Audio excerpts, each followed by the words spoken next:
আজকে সূরা মারিয়াম থেকে 23 নম্বর আয়াত থেকে শুরু করে 26 নম্বর আয়াত পর্যন্ত তিলাওয়াত করেছি। আগের আয়াতগুলোতে আমরা এতটুকুন আলোচনা পেয়েছিলাম মারিয়াম আলাইহিস সালাম প্রসঙ্গে, যে তিনি একদিন বিশেষ কোনো কারণে বাইতুল মুকাদ্দাস থেকে খানিকটা দূরে নির্জন একটি জায়গায় তিনি গিয়েছিলেন এবং সেখানে কোনো বড় পুরুষের দৃষ্টি যেন না পড়ে সেজন্য পর্দার ব্যবস্থাও করেছিলেন। আর ওই অবস্থায় মানুষের একজন সুদর্শন যুবকের আকৃতি ধারণ করে জিবরাইল আলাইহিস সালাম এসেছিলেন।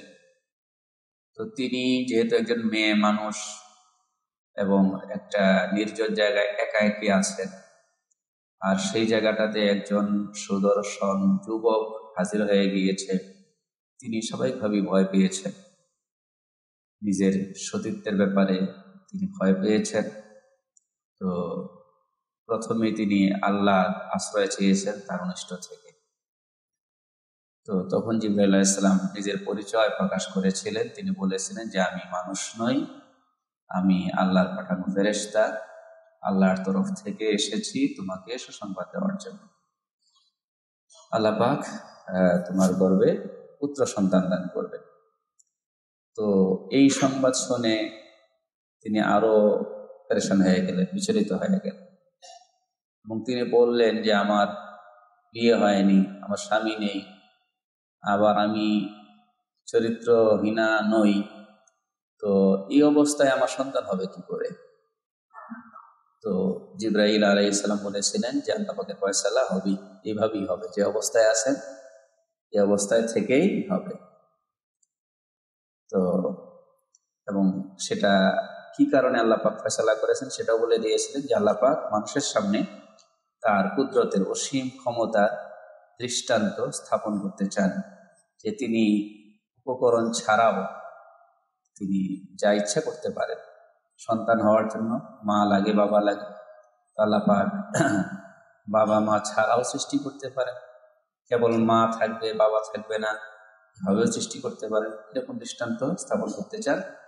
আর এটি আপনার জন্য দয়া যে আল্লাহ পাক সেই কুদরতকে প্রকাশ করার জন্য আপনাকে নির্বাচন করেছেন। তো এই সংবাদ তিনি দিয়েছিলেন। পরবর্তীতে তিনি যখন অনুভব করলেন যে পেটে সন্তান এসে গিয়েছে, তিনি একটু দূরবর্তী স্থানে অবস্থান করছিলেন। সেটাও আমরা গত দিনের আলোচনায় পড়েছিলাম বা শুনেছিলাম। তো আজকে যেখানে আলোচনা শুরু হবে সেটা হচ্ছে এরপরে প্রসবের সময় নিকটবর্তী হয়ে গেল। তো প্রসবের সময় নিকটবর্তী হলে পরে তিনি একটু অস্বাভাবিক হয়ে গেলেন। মেয়ে মানুষ, তো কতগুলো ব্যাপার সামনে আসছে, চিন্তা আসছে, মানবীয় দুর্বলতা, যে আমার সমাজ কি মেনে নেবে, লোকেরা কি মেনে নেবে, স্বামী নাই আমার সন্তান হয়েছে, আমি যদি ওই সমস্ত সংবাদ বলি শোনাই যে আল্লাহ পাকের তরফ থেকে হয়েছে, ফেরেশতা এসেছিল, এগুলো কি তারা বিশ্বাস করবে? সব তো হলো অদৃশ্য জগতের ব্যাপার স্যাপার, বিশ্বাস করবে? তো তিনি একটু অস্থির হয়ে গেলেন, চিন্তিত হয়ে গেলেন। সব মিলে তিনি ভাবলেন যে সমাজ থেকে একটু দূরে চলে যাই, লোকালয় থেকে একটু দূরে চলে যাই।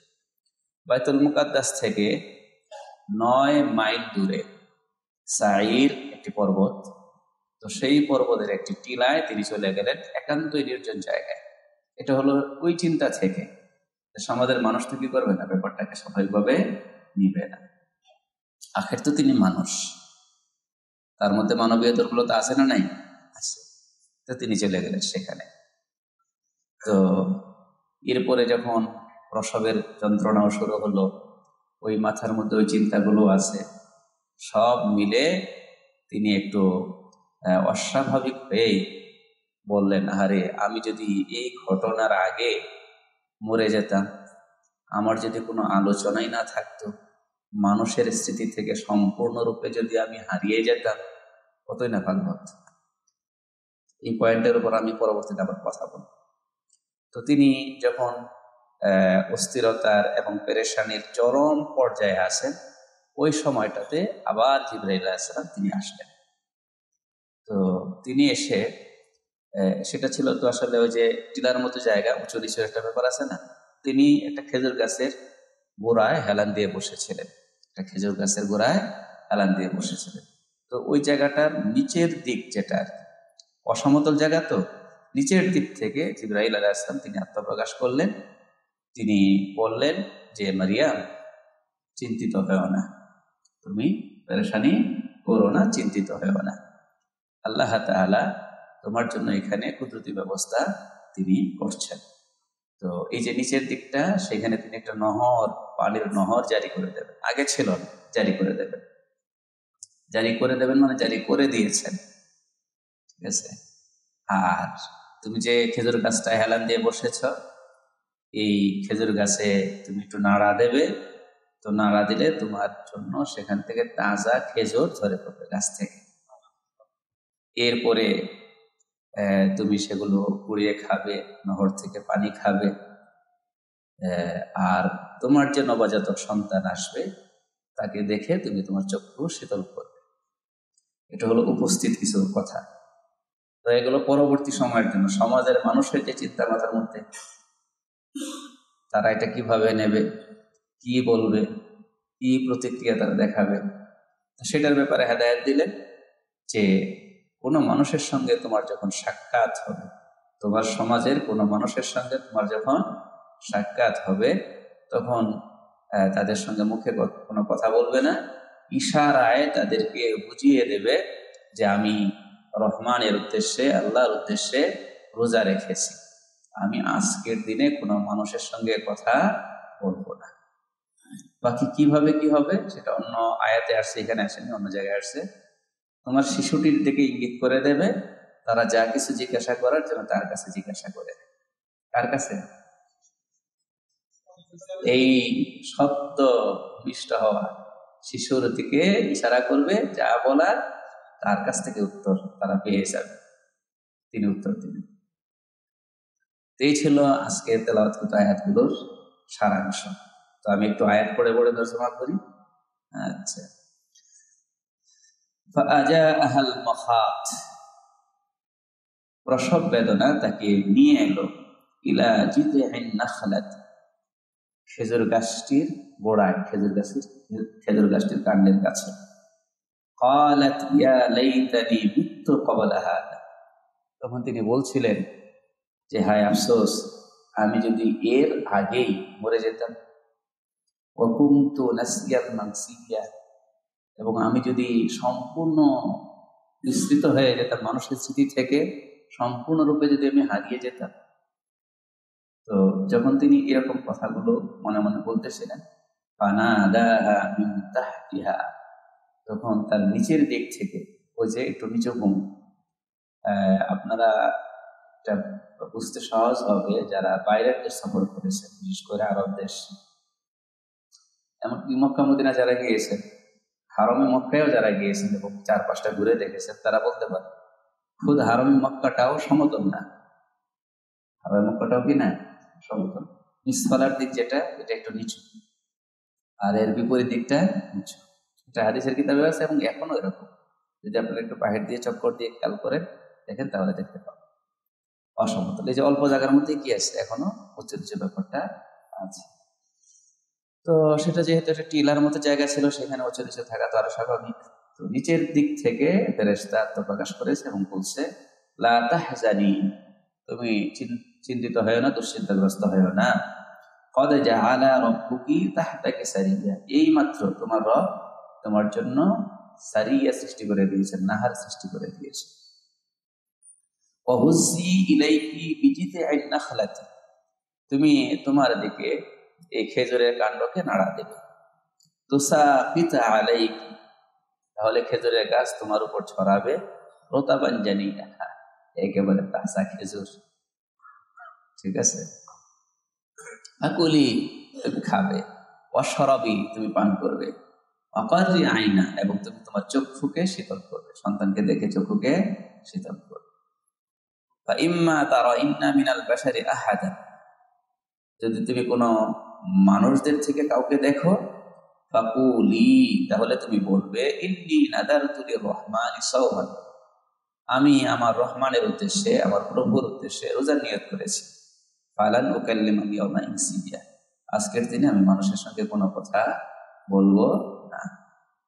এই পর্যন্ত তো আমরা পড়লাম। এবার কোরআনের বর্ণনা শৈলী থেকে কিছু কথা বের করে নিয়ে আসি যেগুলো আমাদের জন্য উপকারী হবে, আমাদের জন্য হেদায়েত থাকবে। প্রথম যে বিষয়টা, তিনি মৃত্যু কামনা করেছেন। এখানে কি পাওয়া যায়? তিনি একটা পর্যায়ে এসে কি করেছেন? মৃত্যু কামনা করেছেন, যে এই ঘটনার আগে আমি মরে যেতাম, হ্যাঁ যদি এমন ভাবে মরে যেতাম, মানুষের স্মৃতি থেকে যদি হারিয়ে যেতাম, বলছে না? তো মৃত্যু কামনা করা যাবে নাকি?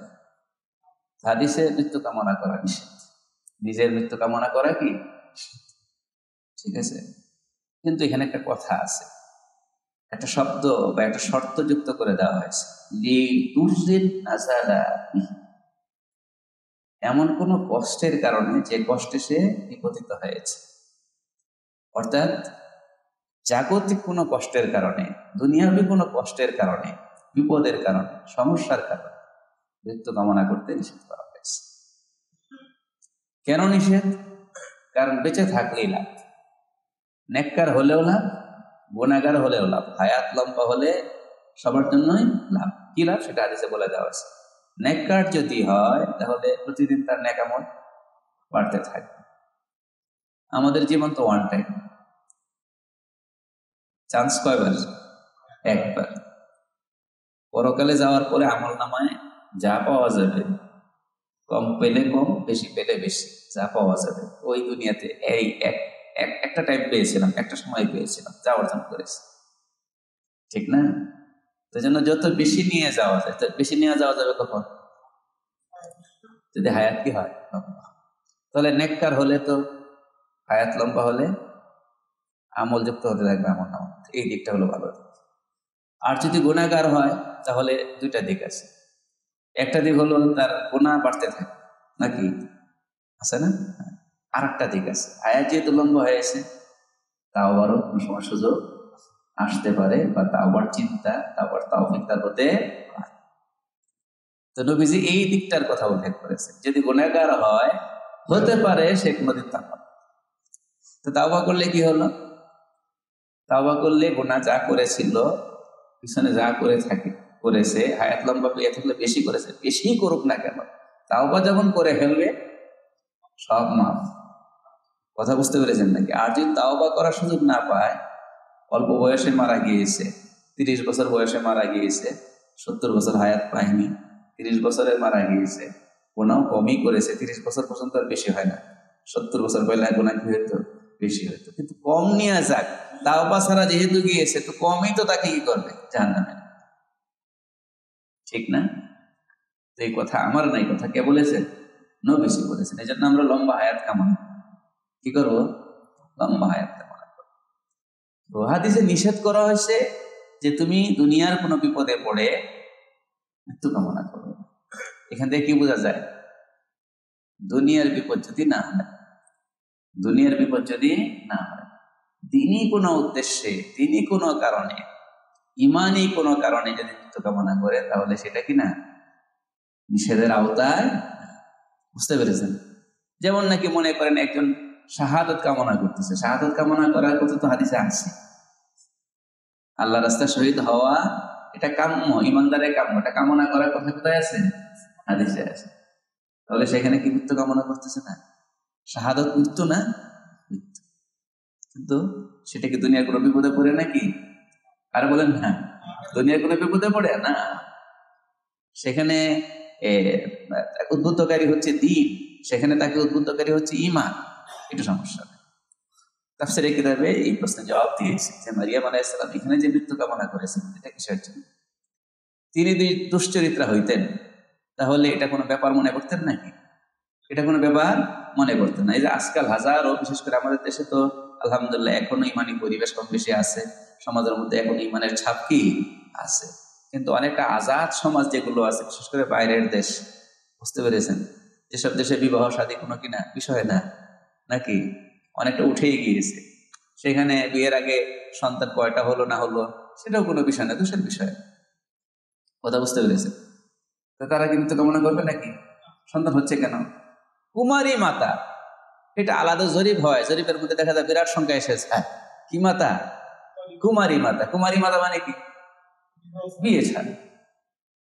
আপনি গুগলে যদি কুমারী মাতার সার্চ দেন, বিভিন্ন দেশের তথ্য পাবেন। কুমারী মাতার হার কোন দেশে কত? কথা বুঝতে পেরেছি? তাহলে মারিয়াম আলাইহিস সালাম এখানে মৃত্যু কামনা করতেছে কিসের কারণে? নিজের ঈমানের উপর, নিজের দিনের উপর আঘাত আসতেছে মনে করতেছে যে সমাজের মানুষ তো আমার দিনের উপর আঘাত করবে, আমার ঈমানের উপর আঘাত। তাহলে বিষয়টা বা চিন্তাটা কি কেন্দ্রিক ছিল না? দুনিয়া কেন্দ্রিক ছিল না, নাকি এটা দিন কেন্দ্রিক ছিল, এটা ঈমান কেন্দ্রিক ছিল। সুতরাং এটা দোষের বিষয় না। কথা বুঝতে পেরেছেন? দোষের বিষয় হলে আল্লাহ পাক এটা উল্লেখ করে এটা যে ভুল হয়েছিল সেটার জন্য কিছু বলে দিচ্ছেন, এটা তার জন্য উচিত ছিল না, সে ঠিক করে এমন কিছু বলে এমনটা বলেন না আল্লাহ পাক।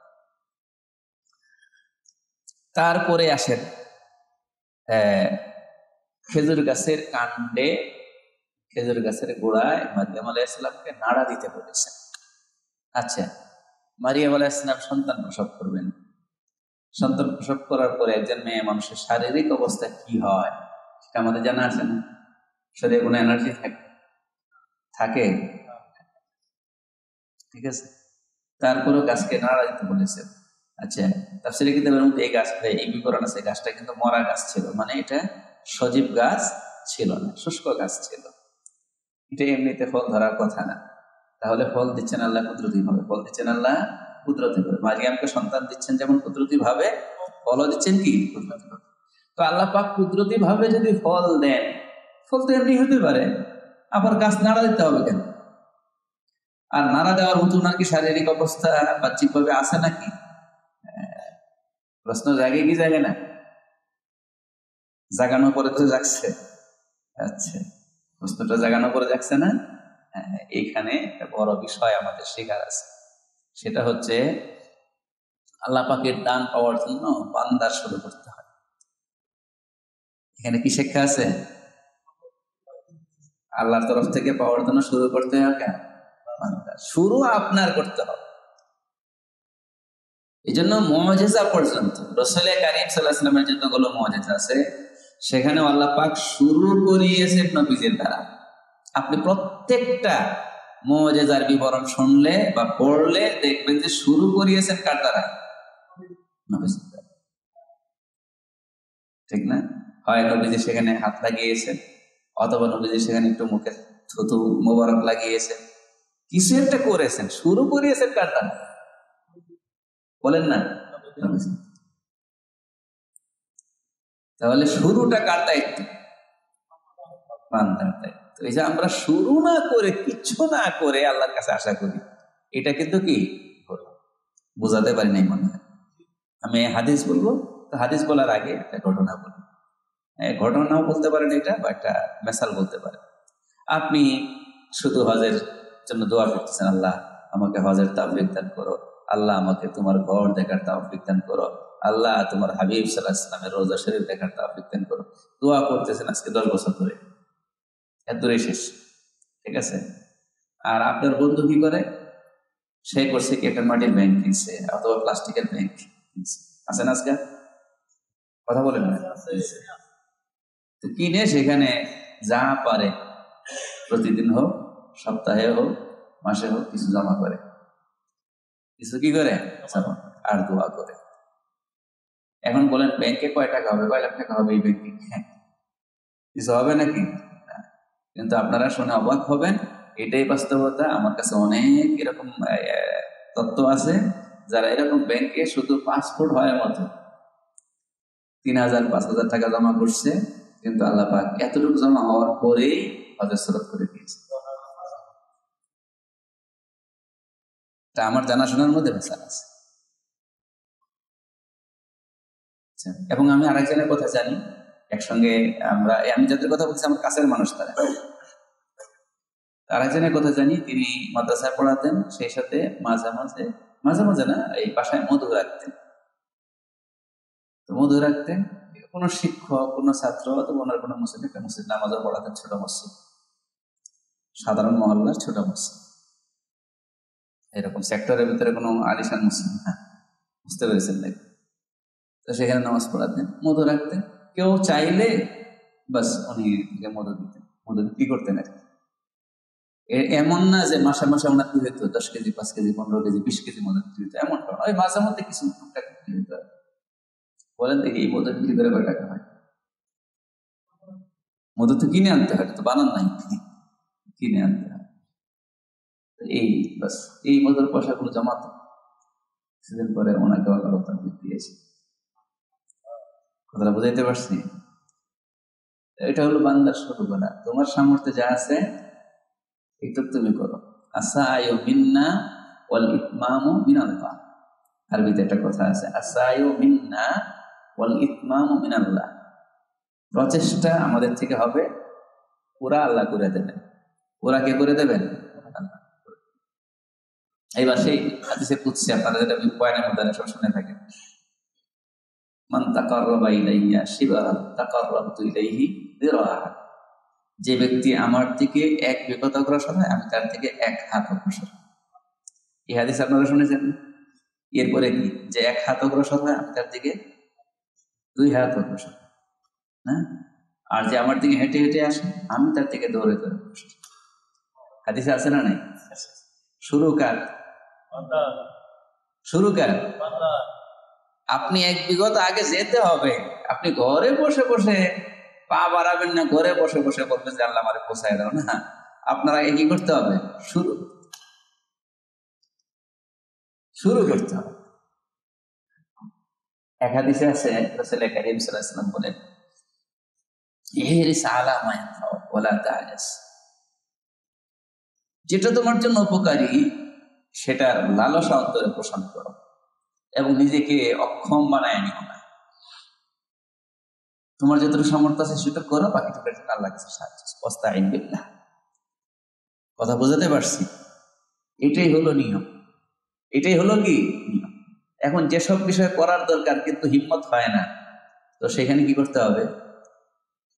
আর বলেন না, শুরু করতে হবে। কি করতে হবে? শুরু। কি করে সম্ভব? সম্ভব করে দেবেন কে? আমি আমার সামর্থ্যের মধ্যে যতটুকু আছে একটু করি না। এরপরে দরজা খুলুক আর না খুলুক। কথা বুঝতে পেরেছি? সূরা ইউসুফের তাফসীর তো আপনারা শুনেছেন। আজকের তথ্যের সাথে একটা তথ্য মিলে যাবে আজকের এই কথার সাথে। ইউসুফ আলাইহিস সালামকে জুলাইখা কিন্তু কায়দা করে আটকিয়েছিল।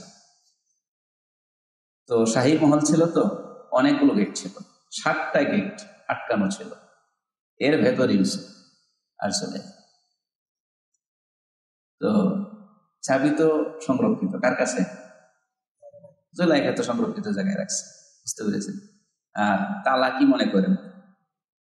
ছোট তালা হবে, বড় তালা হবে? আমিও ছোটবেলায় দেখেছি যে এক ধরনের সিন্দুক ছিল বাড়িতে বাড়িতে, এই সাইজের তালা হইতো। আপনারা তো বড় আরো ভালো বলতো। হ্যাঁ, চাবি হইতো এত মোটা। এটা আরো আগের ব্যাপার স্যাপার, কত আগের ব্যাপার স্যাপার। কিন্তু ইউসুফ আলাইহিস সালাম কি করলেন? উনি একটা দৌড় দিলেন। কোন দরজা পর্যন্ত? প্রথম দরজা পর্যন্ত, পলায়ন করার জন্য, গুনাহ থেকে ভাগার জন্য। তো তিনি এই সূত্রটা তিনি কাজে লাগালেন যে আমার ক্ষমতায় যতদূর পর্যন্ত আছে আমি এতটুকু করি। আমি তো দরজা পর্যন্ত যাওয়া কি রাখি? ক্ষমতা রাখি, এইটুকু চাই। এরপরে দরজা খুলবে না বন্ধ সেটা তো আমার এখতিয়ারের বাইরে আছে। আল্লাহ খুললে খুললেন, না খুললেন নেই, আমি তো আমার চেষ্টা কি করে দেবে। তো তিনি দরজা পর্যন্ত গেলেন, এরপরে আল্লাহ কুদরতিভাবে বাকিটা কি করে দিয়েছেন, খুলে। এখন আমরা যে দিনের পথে চলতে গিয়ে সব হিসাব কিতাব করে ফেলি, এটা কিন্তু ভুল। হিসাব কিতাব করে মাইনাসে চলে আসে, কিন্তু নেগেটিভ। বুঝতে পেরেছেন? যে অল্প বয়সে অনেক সময় দেখে, অল্প বয়সে না মানে মনে করেন জওয়ান বয়সে, এখনো বিয়ে শাদী করেন, দাঁড়িয়ে রাখার চিন্তা করে রাখেন। কেন রাখেন না? দাঁড়িয়ে জাগবো, চাকরি হবে কি হবে না। আজকাল তো অনেক জায়গায় কি হয়, চাকরির ক্ষেত্রে জটিলতা হয়। কি আছে? দাঁড়িয়ে আছে। কথা বুঝতে পেরেছি? তো আবার চিন্তা করে বিয়ে করতে পারবো কিনা, কত ঝামেলা। এরপর আরো চিন্তা করে সমাজের মানুষ মানবে কিনা, আব্বা আম্মা মানবে কিনা। অনেক জায়গায় এমন হয় যে বাবায় দেয় না দাঁড়িয়ে রাখতে ছেলেকে। কেন? বাবা কয় তুই দাঁড়িয়ে রাখবি, এখন আমি রাখছি না, আমি এখনো দাঁড়িয়ে রাখি না, তুই রাখবি, আমার লজ্জা দেশ বুঝি। আছে না এরকম? তো এই ধরনের অনেক ব্যাপার স্যাপার আছে, এই হিসাব কিতাব করে পারা যায়। আপনি শুরু করে দেন, রাস্তা খুলে দিবে কে? এটাই হলো বাস্তবতা। আমি অনেক আগে একটা বইয়ে পড়েছিলাম, বইটা আরবি ছিল, আমার এক উস্তাদ, আমার এক শিক্ষক, তিনি সেটা বাংলা করেছিলেন। তো সেখানে এই ধরনের একটা ব্যাপার ছিল। গল্পটা এরকম যে সম্ভবত ইউরোপের দেশ হবে, কোন একটা দেশ হবে। তো সেখানে চাকরির ইন্টারভিউ হচ্ছে, তো সেখানে একজন দাড়িওয়ালা যুবক, তিনিও ইন্টারভিউর জন্য গিয়েছেন। সব সেখানে অমুসলিমদের যেমন পোশাক হওয়া লাগে, যেমন বেশভূষা হওয়া লাগে, সব আছে। আর এ পাকা মুসলিমের বেশ নিয়ে, পোশাক নিয়ে কি করছে, ইন্টারভিউ দিতে গিয়েছে। পরিবেশটা এরকম ছিল বা আওয়াজটা এরকম ছিল যে ওরা তো ঢুকতেই দিবে না, ওরে কি করবে না। কিন্তু সে তার এরকম ইসলামী বেশভূষা নিয়ে, দাড়ি নিয়ে আসছে। তো সেখানে সব যেহেতু অমুসলিম, সেই কেবল মুসলিম, যারা ইন্টারভিউ নিচ্ছে তারাও মুসলিম। বলছে তুমি কোন ধর্মের লোক? বলে মুসলিম। তো তার ব্যাপারে ব্যক্তিগত জীবন সম্পর্কে জিজ্ঞাসাবাদ শুরু করলো যে তোমার মুখে দেখা যায় দাঁড়িয়ে বয়স। জি, ইসলামের বিধান দাঁড়িয়ে। তুমি নামাজ পড়ো? জি, নামাজ পড়ো। জিজ্ঞাসা করছে তার ব্যক্তিগত জীবন সম্পর্কে। তো তুমি মাদক গ্রহণ করো? না না, এটা হারাম, ইসলাম হারাম। তো তার ব্যক্তিগত জীবন সম্পর্কে যখন জিজ্ঞাসা করে চিন্তা করলো যে না, এই ছেলেই দরকার আমাদের, যে মাদক গ্রহণ করে না, যে এরকম ব্যক্তিগত জীবনে এতটা জানি কয় শৃঙ্খলার ভেতরে থাকে, নিয়মের ভেতরে থাকে, এমন ছেলে আমাদের প্রতিষ্ঠানের জন্য কি তো তারই হয়েছে। করে কে আসলে? এগুলো দেখায় কে? করিয়ে। বুঝতে পেরেছে? তো এইটা আমাদের এখান থেকে শিখতে হবে ইনশাআল্লাহ, না? নতুবা মারিয়াম আলাইহিস সালাম এই অবস্থায় উনি গাছের গোড়া নাড়া দিবে, শক্তি আছে ওনার। আল্লাহ পাক ওই নিজের যে সুন্নাতুল্লাহ, আল্লাহর যে নিয়ম নীতি, সেটা কার্যকর করবে। বা কুলি ওয়া শরাবি ওয়া কাদি আইনা, খেজুরের ব্যবস্থা করলেন। আল্লাহ পাক তো অন্য গাছের ব্যবস্থা করতে পারতেন না। এখন আজকাল এই খাদ্য বিষয়ে অনেক গবেষণা হয়, চিকিৎসা বিজ্ঞানীরা গবেষণা করেন, তারা গবেষণা করেন, করে দেখেছেন যে খেজুর এটা হচ্ছে অন্যতম এক খাবার, অন্যতম পুষ্টিগুণ সমৃদ্ধ এক খাবার। বিশেষ করে প্রসূতি মায়েদের জন্য এটা হলো এক অদ্বিতীয় খাবার। কোনটা? খেজুর। মায়েদের শরীরে তখন যা যা দরকার সব একসঙ্গে সহজে পাওয়া যায় থেকে, খেজুর থেকে। এবং ডাক্তারদেরই বলা বলি, ও আস্তে আজকাল অনেক বিষয়ে ডাক্তাররা করা শুরু করছে, না করতেছেন অনেক বিষয়ে, যেগুলো করে হাদিসের বিষয়। তো খেজুর সম্পর্কে তারা মাশাআল্লাহ এত বলা বলি করতেছে। এখন বাজারে সারা বছর কি পাওয়া যায়? খেজুর পাওয়া যায়। আগে পাওয়া যেত নাকি? কি বলেন আপনারা? পাওয়া যেত? রমজান ছাড়া পাওয়া যেত না। আরে আমার বেশি দিন আগের কথা না তো, সম্ভবত এই 15-16 থেকে, 2015-16 থেকে আমি এখান থেকে পুরান ডাকটা পাঠাইতাম খেজুরে, যে কি জানি একটা জায়গা আছে বাদাম তৈরি। তো সেখানে আমার এখনো মনে আছে, এটা বেশি দিন আগের কথা না তো, আমি এখান থেকে আমার ছাত্র পাঠাতাম, সেখান থেকে খেজুর আনতো। এই খেজুর আমি আবার বহন করে নিয়ে যেতাম বাড়িতে। কারণ এই কসাই বাড়ি বলেন, উত্তরা, রাজলক্ষ্মী, এইসব জায়গায় কি ছিল না, রমজান ছাড়া খেত। আর এখন কোথায় যাওয়া লাগবে? যেখানে ফলের দোকান সেখানে কি? আচ্ছা, ফলের দোকান ছাড়াও আছে, মসজিদের দুয়ারে আছে, অনেক মসজিদের গেটের সামনে কি আছে, খেজুর আছে। তো আল্লাহ পাক ওনার জন্য এই খেজুরের ব্যবস্থা করেছিলেন বান্দার জন্য। আল্লাহ পাক যা, ডাক্তাররা আজকাল এগুলো নিয়ে গবেষণা করে বলতেছে একটা সুন্দর কথা, যে কোরআনে যে সমস্ত খাবারের কথা আসছে পুষ্টিগুণে এগুলো অনেক করেছে, অনেক সমৃদ্ধ। কোনগুলো? যে সমস্ত খাবারের কথা কোথায় আসছে? প্রসঙ্গক্রমে কোরআনে আসছে। আপনি এই যে সুন্নত, সেহরির সময় নবীজি খেজুর খেতেন। আপনি খেয়ে দেখেন, 2-4টা খেজুর খান, 5টা খেজুর খান, সংখ্যা কোনো নির্দিষ্ট একটা খান, দেখবেন যে খেজুর খেয়ে যে এনার্জিটা আপনার শরীরে থাকবে এটা আপনার লম্বা টাইম পর্যন্ত থাকবে। আপনি শুধু যদি ভাত খান, আর এই যে ভাত, গোস্ত, ভাত, মাছ এগুলো আমরা খাই, এগুলো কিন্তু তাড়াতাড়ি কি হয়ে যায়, ডাক্তাররা বলে না, তাদের এখানে সাইন্টিফিক কি আছে, ব্যাখ্যাও আছে। কিন্তু আপনি খেজুর খান, এটা লম্বা সময় পর্যন্ত থাকবে, আপনাকে লম্বা সময় পর্যন্ত এনার্জি বুঝতে পেরেছি।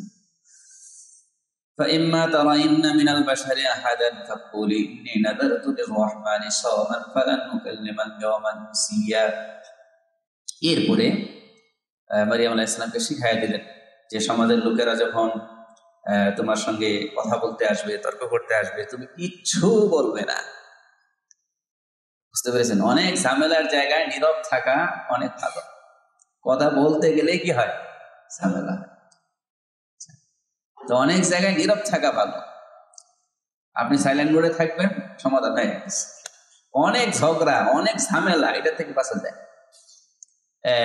আল্লামা তারিক আহমেদ সাহেব দামাত বারাকাতুহু, ওনার আলোচনা শুনেছিলাম, সম্ভবত ওনার বোনের ঘটনা না কার যেন, এক মহিলা আসছে যে আমার শাশুড়ির সঙ্গে আমার সবসময় ঝগড়া হয়, একটা তাবিজ দেন। তো তিনি বললেন, একটা তাবিজ লিখে দিয়ে, তাবিজের মতো করে বানিয়ে দিয়ে বললেন, যখনই দেখবা যে ঝগড়া হওয়ার সম্ভাবনা, তখন তোমার এই 2 দাঁতের মাঝখানে দিয়ে শক্ত করে কামড় দিয়ে ধরে রাখবে। বুঝতে পেরেছেন? তাবিজটা ব্যবহারের নিয়ম কি? যখনই দেখবে ঝগড়ার সম্ভাবনা, তখন কি করতে হবে, একটা কামড় দিয়ে ধরে রাখতে হবে। মহিলা সপ্তাহ 2-1 পরে এসে বলছে যে আপনার তাবিজে বিরাট কাজ করেছে। এই সপ্তাহ 2-1-এর মধ্যে আমাদের মধ্যে কোনো ঝগড়া হয়নি। আমার শাশুড়ি যখনই দেখেছি উত্তেজিত ঝগড়া করবে, তখনই আমি তাবিজটা মুখে দিয়ে কামড় দিয়ে ধরে রেখেছি। আসলে এটা তাবিজ? আরে কথা বলেন না, এটা তার মুখ বন্ধ রাখার একটা ব্যবস্থা। এক পক্ষে ঝগড়া করতে পারে না, ঝগড়া করার জন্য কয় পক্ষ লাগে? এক পক্ষ যদি নীরব থাকে, ঝগড়া শেষ। কথা বুঝাইতে পারছি? কোরআন সূরাতুল ফুরকানের শেষ রূপতে বলছে, ওয়াইদা খাতাবাহুমুল জাহিলুনা ক্বালু সালাম। যখন মূর্খ লোকেরা তোমার সঙ্গে কোনো কিছু নিয়ে লেগে যায়, তখন তুমি বলবা সালাম। সালাম মানে উপেক্ষা করে চলে যাবে, পাশ কেটে চলে যাবে, ওর কথার উত্তর দেওয়ার দরকার নেই। বলে একটু শিখাই দিই, বুঝাই দিই, না ওরা শিখাইবো করতে, ওর তো শেখার কি নাই, যোগ্যতাই। তো এই জন্য আমরা যদি চাই নিজের ওজন, নিজের ওয়াইট এগুলো ধরে রাখবো, নিজে ভালো থাকবো, কারোর সাথে ঝগড়ায় যাবো না, তাহলে এটা শিখতে হবে, নীরব থাকে। কি শিখতে হবে? তাকে সময় বলে দেবে, সময় শিখিয়ে দেবে কোনটা ঠিক ছিল, কোনটা ভুল ছিল। আমার এখন বলে দেওয়ার দরকার নেই, আমি বললে তো মেনে নেবে না সে। আর আমি যদি নীরব থাকি, আপাতত আমি একটু ছোট হয়ে গেছি, সে বড় হয়ে গেছে, কিন্তু সময় বলে দেবে আমি ঠিকের উপর ছিলাম, সে ভুলের উপর। বুঝতে পেরেছি? আরেকটা কথা বলে শেষ আজকের আলোচনা। যেহেতু আমাদের আলোচনা ধারাবাহিক, এই জন্য প্রতিদিন চেষ্টা করি অল্প সময়ের মধ্যে শেষ করে দেওয়ার জন্য, একটা কথা লম্বা হয় মাঝে মধ্যে। এই যে দেখেন রোজা, কি রোজা? চুপ থাকার রোজা, নীরব থাকার রোজা। এটা সেই শরীয়তের মধ্যে ছিল। আমাদের শরীয়তে কি আছে? আরে বলেন না, আছে? তাহলে বোঝা গেল শরীয়ত পরিবর্তনশীল। শরীয়ত কি পরিবর্তনশীল? তো এমন হতে পারে যে অনেক নবীর শরীয়তের মধ্যে ছিল, কিন্তু আমাদের নবীর শরীয়তের মধ্যে সেটাকে রাখা। এখন শুধু কোরআনে আছে বলি আপনি গ্রহণ করবেন, সেই সুযোগ কি আছে নাকি? আরে বলেন না, আছে? রাসূল সাল্লাল্লাহু আলাইহি ওয়াসাল্লাম হাদিসে নিষেধ করে দিয়েছেন যে না, চুপ থাকার রোজা ইসলামে নেই, পরিবর্তন হয়ে গেছে। ওই জামানায় ছিল যে আমি আজকে সারাদিন রোজা, চুপ থাকা রোজা নিয়ত করলাম, বাস আজকে সারাদিন কথা বলবো, এটা ছিল। কিন্তু আমাদের শরীয়তে এটা কি নেই। কেউ যদি চুপ থাকা রোজা রাখে, সওয়াব হবে না গুনাহ হবে?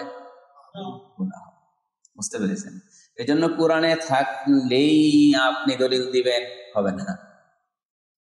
এই যে এক লোকে বলছে যে সূরাতুল কাহফের মধ্যে কুকুরের কথা আসছে, কোরআন কি এমনি বলছে নাকি? কুকুর পালা জায়েজ হবে না কেন? কোরআনে আছে। কোথায় আছে? কোরআন আছে। কোরআন থেকে উনি দলিল পাইয়া গেছেন কিসে? হ্যাঁ, কুকুর বলা জায়েজ। তো কোরআনের মধ্যে দলিল পাওয়া গেছে। এটা কি কোরআন কি এই রাসূল সাল্লাল্লাহু আলাইহি ওয়াসাল্লামের সাথে যুক্ত করে কুকুরে কোনো কথা বলছেন নাকি? এটা তো পিছনে একটা ইতিহাস বর্ণনা করছে। ইতিহাসের বর্ণনার মধ্যে কি আসছে? কুকুর আসছে। বুঝতে পেরেছেন? তো এইভাবে যদি নেন কোরআনে থাকলেই হয়, তাহলে তো সবই জায়েজ। এই রোজাও কি হবে? জায়েজ হবে নাকি? যেমন নাকি যে ভণ্ড পীরেরা নিছে সেজদা, ভণ্ড পীরেরা কি নিছে? সেজদা নিছে। কারণ কোরআনের মধ্যে মানুষ মানুষকে সেজদা করবে, এটা আছে না নাই? সূরা ইউসুফে আছে। সূরা ইউসুফে ইউসুফ আলাইহিস সালামকে তারা সেজদা করেছিল না? ওনার ভাইয়েরা, ওনার আব্বা সেজদা করেছিল না? কোরআনেই তো আছে।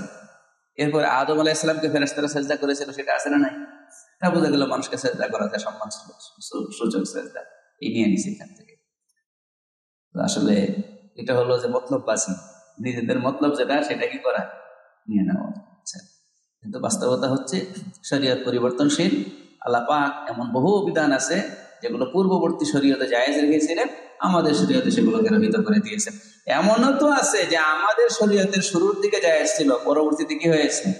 রহিত হয়েছে। এমনও অনেক বিষয় কি আছে, একটা দুইটা না, বহু বিষয় আছে। এই যে খুদ নামাজের কথা বলে, নামাজ আগে কথা বলা যেত, নামাজ আগে কি কথা বলা যেত। হ্যাঁ, আমাদের জমানায় যদি কথা বলা যেত তাহলে হ্যাঁ মাশাআল্লাহ ফোন সব সচল থাকতো নামাজের মধ্যে, যে আমি এখন নামাজে আছি, দ্বিতীয় রাকাত, একটু করে সালাম ফিরে দিয়েছে, পরে কথা বলতেছি, রাখো এখন, বলতাম কিনা? এটাই হইতো।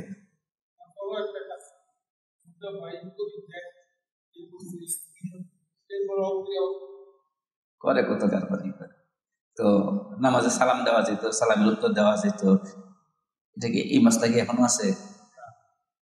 তো এইরকম ইসলামের শুরু আমরা পরিবর্তন করি নাই, নবীজির যুগেই হয়েছে।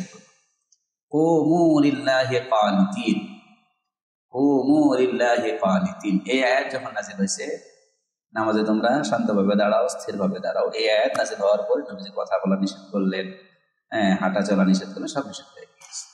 এখন স্থিরভাবে নামাজ পড়তে হবে। বুঝতে পেরেছেন নাকি?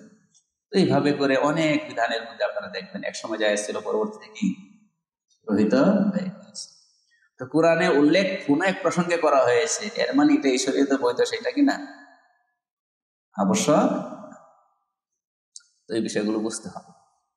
তো ওই জন্য শরীয়ত নিজে নিজে গবেষণা করে কোরআন নিজে নিজে পড়বেন না, নিজে নিজে মাসালা বের করে ফেলবেন, এত সহজ না। এটা করতে গেলে দুর্ঘটনার সম্ভাবনা আছে না নাই?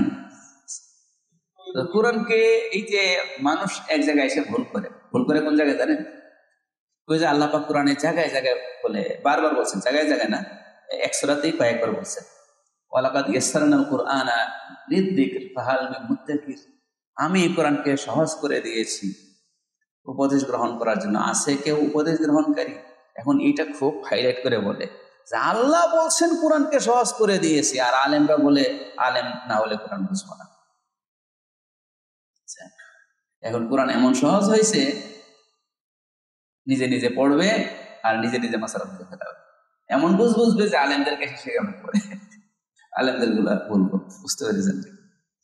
এই কথাটা চিন্তা করে না যে একটা ডাক্তারি বই তো নিজে নিজে পড়ে কি করতে পারি না, চিকিৎসার ব্যাপারে সিদ্ধান্ত নিতে পারি না, নিজের ব্যাপারে সিদ্ধান্ত নিতে পারি। আরে কোরআন সহজ আল্লাহ বলেছেন, তো এই আয়াতের মধ্যে বলে দিয়েছেন কোন ব্যাপারে সহজ, কোন দিক দিয়ে সহজ। শুধু এতটুকু তো বলে নাই ওয়ালাকাদ ইয়াসসারনাল কুরআন, শেষ, এতটুকু তো বলে নাই। কি বলছে? ওয়ালাকাদ ইয়াসসারনাল কুরআনা লিযিকরি, আমি কোরআনকে সহজ করেছি উপদেশ গ্রহণ করার জন্য, নসিহত গ্রহণ করার জন্য, উপদেশ, নসিহত, ওয়াজ গ্রহণ করার জন্য। ফাহাল মিন মুদ্দাকির, আছে কেউ উপদেশ গ্রহণকারী, আছে কেউ কোরআন থেকে নসিহত গ্রহণকারী। এর মানে কি?